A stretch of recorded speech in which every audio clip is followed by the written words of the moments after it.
Good morning everybody and welcome to another Sunday morning show. Today I am at Portmarnock Resort, the Jameson Links. We've just been out and played our final round of what has been an amazing week of golf here in Ireland.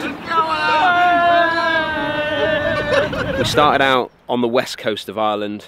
We did a few days over there and we ended up back here at the Portmarnock Links. Myself and Bernie have met up with Alex Etchers. It's been a fantastic day, couple of days we've had here. But I want to send you now to the west coast of Ireland, where I want to share with you our experience of some of the golf courses that we've played over there, and then I'll bring you back here to the Portmarnock Resort and we'll catch up with Bernie on the short game area. Some people will do anything to win, won't they? Look, he's gone up there to check a line. They're going in that direction over here somewhere.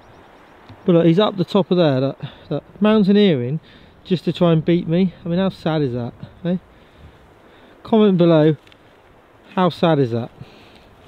He's just broke his ankle. Here he comes, look, there's his ball.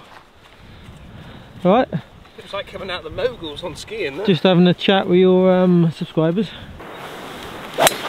Enniscrone Golf Club is our first destination. Myself and Bernie are heading out onto the golf course. The weather's pretty good right now as we've arrived, however there is some rain due. Very narrow, isn't it? Yeah, it does narrow in. Oh.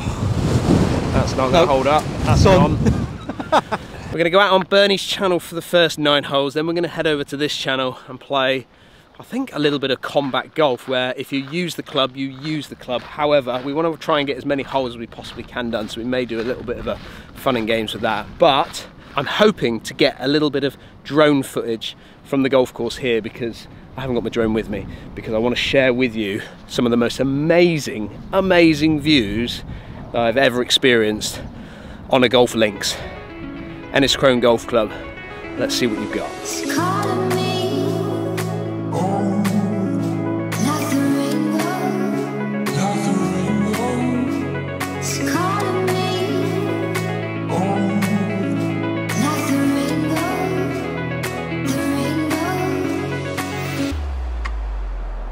How did you enjoy that experience? That's pure. That's as good as it gets, really. It's comparable with lots of well-known branded links golf courses that maybe hold more prestigious events than what they would hold here. But for the price, location, some of the best links holes I've played, and particularly the last sort of 5-6 holes, absolutely stunning, coming back along right along the coastal edge. Hold there, please. Hold there. No, it's gone down. Go. Bernie. It's so easy. Bernie. Oh no. Alright. Bit of light rain there, Bernie. There's a light rain. Right. There's like a bunker up here. I've missed it, but I've got 103 yards. Oh, I can't even see him now. Oh, there he is. Just see his head. Oh, see him again. There he is. Just right now, right. You hit it? Yeah. Oh. I'm not sure that's come down. Yeah, it is. Yeah, it's there. You won't see it. It's just literally on the edge of the green. I'm definitely filming this. This could be comedy. Imagine if he slips. There he goes. Look at this. It's like salami. It's like he's like an international skier. Oh, it's just started raining. Well, this is something, well, it's pretty special, to be honest. We're over on Bernie's channel. We're doing a little bit of penny a yards. If you once you finish this part, you can go over and have a check out of that. But we've come to the 13th? Probably won't be on yet. It might not be on there. We've come to that, I think it's the 13th hole, which is, yeah, 13th hole, which is a beautiful par 3, proper bowl. But we found that. So we're going to try and walk up there as far as we possibly can get. And we're going to have a little nearest the pin and see how we get on. Hang on. Before we go any further, yeah, I just want it noted on camera, yeah, because people think I'm the stupid one out of the two of us. He said it was my idea. This is your idea, okay? So if anything happens, like either we get thrown off the golf course, or we break an ankle, or we get stuck in here for a couple of days, then I'm blaming you, alright? There you go, look. What are we doing? Is that as far as you can get? You got to try and get as far as you can up. Right. Please fall, please fall, please fall. Oh, Bernie, you're going to have to come up my tracks. I'm not getting up there. Oh, I found a pool up here. You haven't. Right. Up you come. I'm going. Get on my tracks. I don't know what to do. I'm stuck. Go. Go. I'm stuck. Push hard. Go on, push. What a mess you got yourself into there. I'm up. I was less. Wow. It's a nice spot though. Once you're up here, it's like a little sun trap, isn't it? Little problem there. View round. It's alright, you can ski down. Okay, we found this plateau. This is where we're going to go, nearest the pin. Do you want to go first or do you want me to go first? Oh, that should run. Oh. It's not even got the grip. Oh, it has. Oh, no. You alright? Got a bit of sand in your eyes? You had a tough little day up here, haven't you? I wish I'd have come up here. Oh, I've eaten sand. You're not, I can't imagine you as a skier. You know what I mean? I've got no balance, which is probably what you need as a skier. To ski, you need good balance. Anyway, you could end up, if you push too hard here, you'll end up avalanche style it. Right. That was pathetic, wasn't it? I'm not coming up and having another go.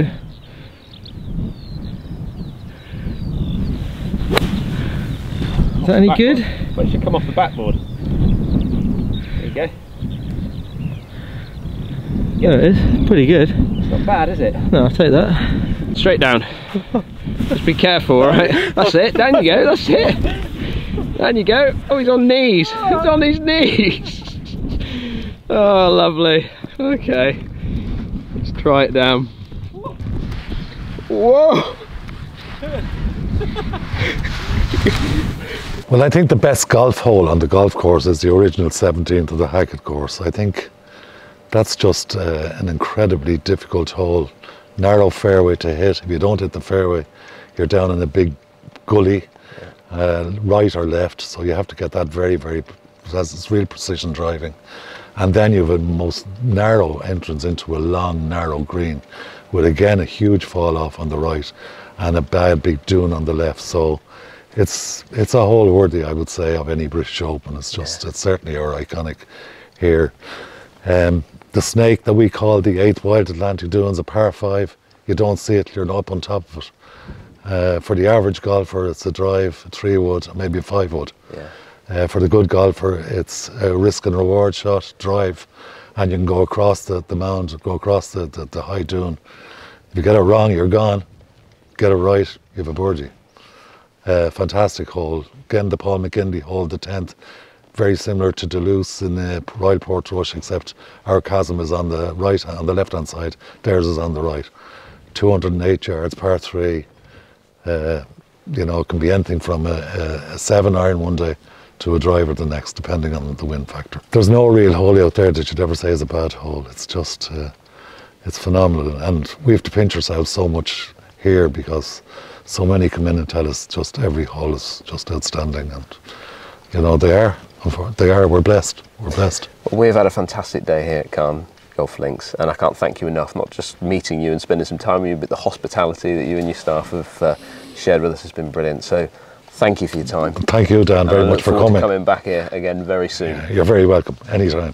Day 3 of our Irish adventure with me and Bernie and the rest of our media crew out here.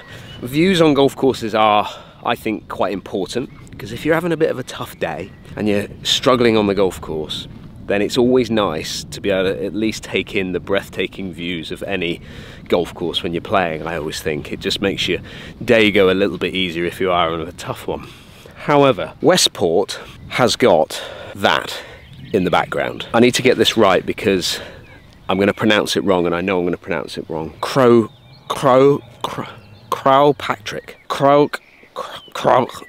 Basically, that is St. Patrick's Mountain. The legend, I suppose, of the mountain is that St. Patrick made his way up to the top of that mountain and banished all snakes from Ireland. So I just want to take this opportunity to thank St. Patrick for that, because I am not a fan of snakes at all, especially on a golf course. Having spent 4 years of my life out in Florida, where snakes are quite a common thing, not just on a golf course, but when you turn up in the morning and you've got one sat outside your front door, not a big fan of snakes at all. The west coast of Ireland to me is just one of the most amazing, spectacular places I have ever visited. Enjoy the drone footage.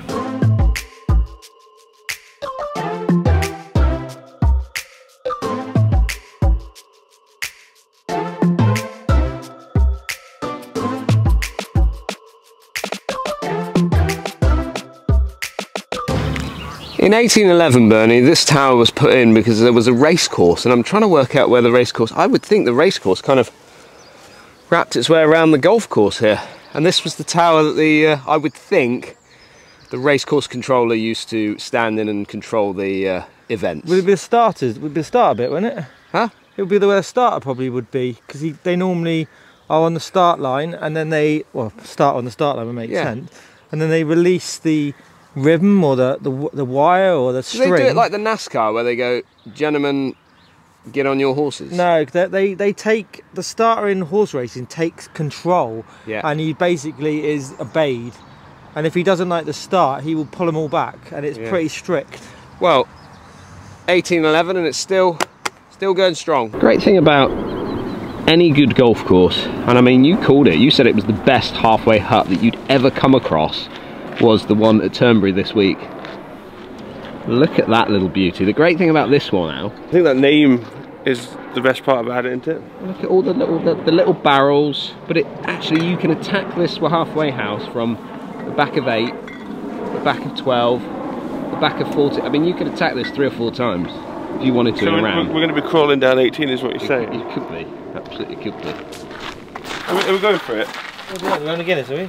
Shall we get this? Do you want to get this? Yeah. I think we should, yeah. There's something very satisfying about pouring a pint of Guinness, isn't there? You so need to get out more. What do you think now then? Now you've come to the Jameson. Oh, you're saying about competing for the best in the world? Yeah, I mean, I always had Sunningdale down as one of my favourites. I've never played. Have you not? You get this beautiful like little sausage sandwich. Like anything else? How many holes come round to this here? Every hole. 8, and then you come back around on the 14th and 14th and 15th hole. So you could have three attacks at it out. You have 3. I'm going to be celebrating with it. Thanks for watching. Hit the subscribe button. I keep doing that. Please leave that in. What am I doing? Please leave that in. Welcome back to Portmarnock. Look at this. Have you ever seen anything like that? And now these are rakes for bunkers, and you've obviously got the teeth here at the front, and then we've got what looks like, to me, like a roller. I've been painting my house recently, but I think this looks more like a roller than an actual bunker raking tool. But basically, the teeth dig in, which then sort of churns up the sand, and then if you lift the teeth up, you can then use the roller, which then smooths out the sand, and gives you the perfect finish. So when you finish up in the bunker, it's like you've never been there. I want to talk about now the simplicity, the simple action that you've found. You meant me then?